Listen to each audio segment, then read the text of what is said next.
Yen lumrahe mulai saka penataran kang suwine meh setengah sasi iku mesti kepingin ngrasakake hawa kang longgar, kepingin buang lan nyuntak kangen lan kapange marang anak bojone. Awit ing sajroning melu penataran anane mung diskusi kelompok lan diskusi pleno, durung oleh nglembur nyambut gawe kang nganti sok meh tengah wengi lan rampung.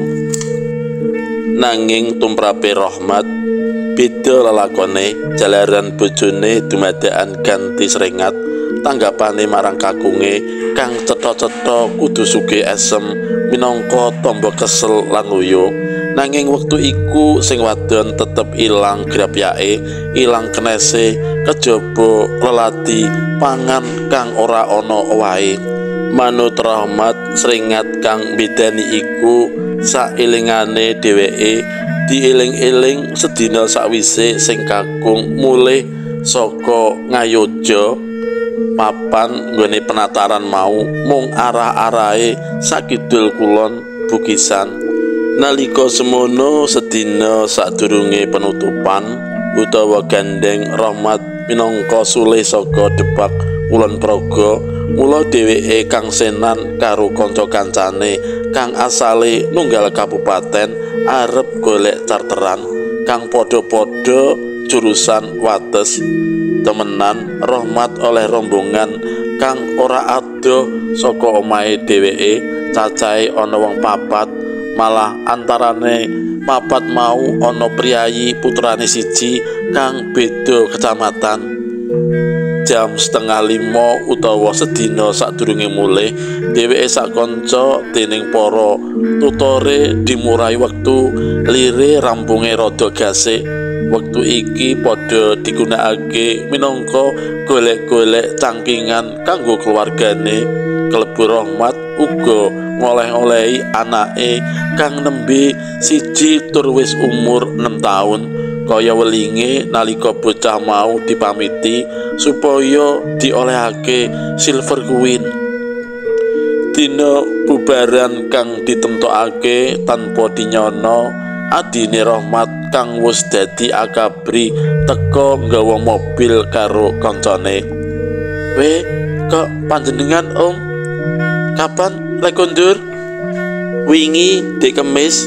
"Lah jare Mbak Niken Mas Rahmat saiki lek kondur." "Mengko penutupane jam 2. Kene lenggah dhisik to iki." Kandha ngono Rahmat karo kepengin ngerti kancane adine Ipe. "Oh, iki kancaku saasrama, kenalke Rahmat, Anton. Iki mau kesasar ora oleh tekan kene?" Rahmat miwiti takon. "Ya ora, aku karo Anton dhisik di SMA waktu gladi arep paskibraka lak ya ning kene to Mas. Lali po?" Wangsulane adine ganti takon. Pungkasane lakon Rahmat mundur saka rombongan murungake oleh melu charteran awit wis dipethuk adine Ipe. Perkara dana beya dheweke tetep pasok. "Mas, tak derekake tekan dalem ya. Nanging iki mengko aku karo Anton. Nanging aku karo Anton terusan dhisik awit ana jejiban ligi kang kudu dak rampungake," kandhane adine Ipe nalika kendaraane wis meh tekan omahe Rahmat. "Lho, rak mestine di Anton dijak ngunjuk barang dhisik to, Om?" "Wah, sampun, wau enjing ugi sampun sowan mriki kok kalian Pak Kumis," pratelane Anton karo nglirik sopire kang uga dijuluki Pak Kumis. adine Rahmat kang dijenengi Pak Kumis klebu priya kang sigit jatmika sithik gunem yen ora prinsip akeh menenge ketimbang cerita kang mung lahan. Omahe Rahmat ora kegolong brewu balik mung samadya ya mesti wae wis bisa diukur yen mung guru iku utawa yen ora karo nyambi liyane ya mung sifat cukup. Mula nalika mobile arep mlebu pekarangan wae oleh ancang-ancang nganti bola-bali lagi bisa mlebu pekarangan awit kejaba pancen korigang klebu ciut uga arang kedayuhan tamu kang rada papat. Pak, pundi silver queenku, Pak? Ngono lelewane anake wedok kang teka-teka wis nagih janjine. Set, ayo, Bapak ra isih kesel to sayang. Mangke nggih. Panyapiye ibune marang anake. Nitik saka kahanan iki Rahmat derbe panduga yen nalika dheweke tekan ngomah durung ana kedadian prahara kang kaya dialami saiki. Lagi dina candhake dheweke krasa disenggui dening garwane. Kuwi tekan kono Rahmat tetep durung ngerti sebabe kok bojone dumadakan tingkahe dadi sudo akeh. Mas, kopinya diunjuk. Pasrahe kanthi cekak dikanteni polatan kang ora manis. Kuwi wae oleh turu wiwit wektu iku bojone tansah dadi siji karo Ayu anake wedok. Dik, nek ora kesel aku picitono nek wis ayu bobo. Adat kang wis niken durung nganti sing kakung njaluk dipijeti mesti wis nawani karo nandangi. Luwe-luwe yen kagunge saka tindak adoh kaya saiki. Sesuk wae Wangsulane karo mlebu ngeloni Ayu wis ora metu maneh. Dina-dina candhake kahanan isih lumaku padha. der saiki, Pak, mengko Mas. Meneh-meneh niken prainane kecut. Kok ora ditunggoni to? Rahmat nyoba ndudah kahanan sing wadon mung tetep meneng tanpa wangsulan. Nganti ing sawijining wengi Rahmat antep-antepan bakal nakokake bab kahanan kang bedani iku marang bojone. Bobo jero ya, Dik. Aja meneng terus ngono kuwi to. Nek Mas Rahmat luput ya njaluk ngapura, Dik. Ning dudono nggon ngendi sikepku kang tumrap dik niken ora bener. Sing wadon mung nangis ora wangsulan. Apa dik niken disembranani wong sakjroné tak tinggal po? Tundane sing wadon nangis sesengrukan karo dibayang mlebu kamar karo kakunge. Ana apa to jan-jan iki? Kondo to? Judeg aku nek ngene iki terus. Praterane Rahmat tenan-tenan oleh katon sarwa salah. Alon-alon sing wadon nyawang dheweke kanthi pandeleng kang kebak cubriya. Lambene digeget karo driweran luwe nanging ora ana tembung kang ngucap. Tanpa srobo-srobo niken nguncalake celana dalem wanita cacah loro. Dikenakake dadane Rahmat sing diuncali saya bingung. Lho, sik to, iki celana sapa, Dik? Kok Ya, Mbah, kudune sing pirsa rak jenengan. Tangise niken saya gembor karo ngruwesi bantal ngungkurke kakunge. Kahanan dadi harek antarane kakung putri mau padha-padha ngangklang pikire nglangsiri bedhekan saka cangkriman kang kebak Rusia lan nyolowati mau. Aku tak takon, saka ngendi barang mau kok dadi kok uncalake aku kaya-kaya undrane lakon kok menyang aku kabeh. Lah, dene kan yen ngerti dhewe yen aku nembe wae mulai saka penataran.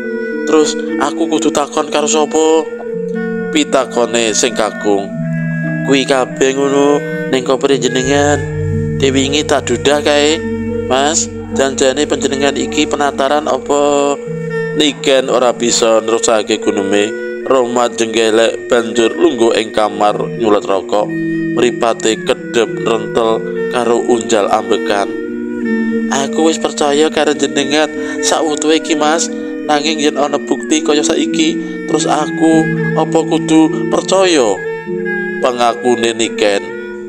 Lah iya nanging dadi gedhe cilike Dek Niken ndakwa aku tumindak sedeng ngono po. Nek kudune ora Mas, ning apa bukti iku isih kurang kuat. Upama kuwi celanaku, aku mesti yo apa rupane. Malah panjenengan yo nate pirsa kabeh to, celana kang pira gunggunge lan apa rupane. Nanging iki dudu nggonku Mas. Celana dalem sing tak nggo mesti kabeh rupane sing panjenengan senengi. Niken, amah, aku krungu tembung panampele panjenengan sing cetha aku mau ditinggal ngomah mau ngarep dinggo semayanan karo wong wedok liya Mas. Aku mau Mas, mau. Niken bali ndadi tangise. Rahmat unjal ambekan karo lungguh sirahe tumungkul disangga tangane. Kamangka dheweke ora tau duwe kabisan laku selingkuh. Uripe tansah diati-ati supaya kala wargane aja nganti rengko.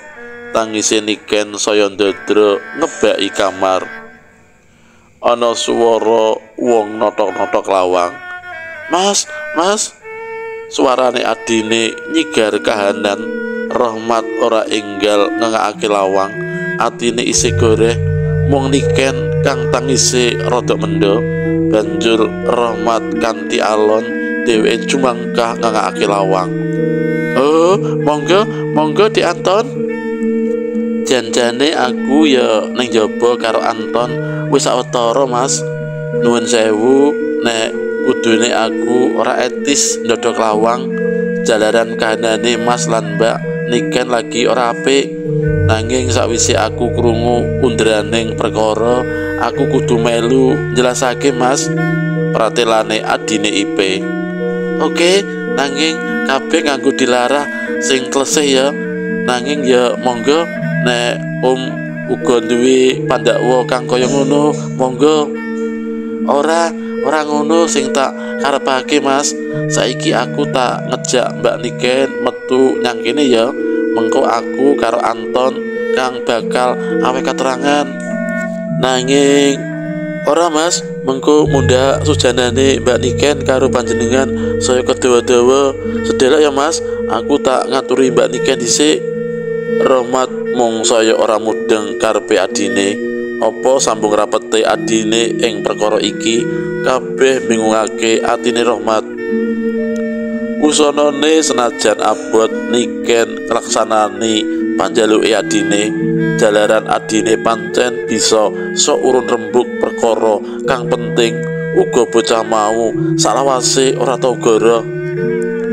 Wis lenggah kene Mas Rahmat, kene wae lungguhe aja ning ruang tamu dadak ora prayoga. Ton, kene Ton. Perintahe adine Rahmat. Ora suwe wong papat dadi sapejagong. Iki ngene Mas, nyuwun pangapunten aku kepeksa cawe-cawe bab perkarane Mas Rahmat lan Mbak Niken. Iki Anton seksine nek aku matur doro.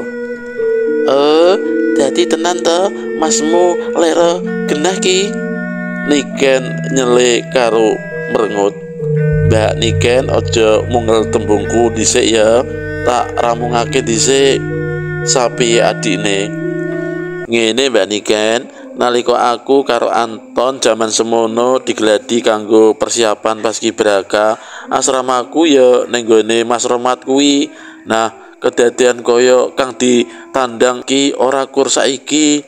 Wis wiwit biyen, tegese akeh koper utawa tas kang nalika mulih tekan ngomah jebul ketambahan anggon-anggon kang dudu semestine.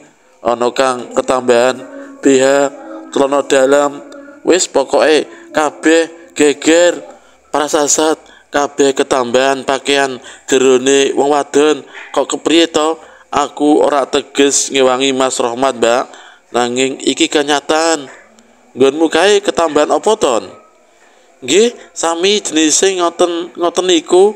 Lajeng kula dipun sukani ngertos dening bapak kula nek papan mriku turene mila radi jahil danyange, nanging bibar menika sedaya nggih sami mangertos saestu kok Mbak.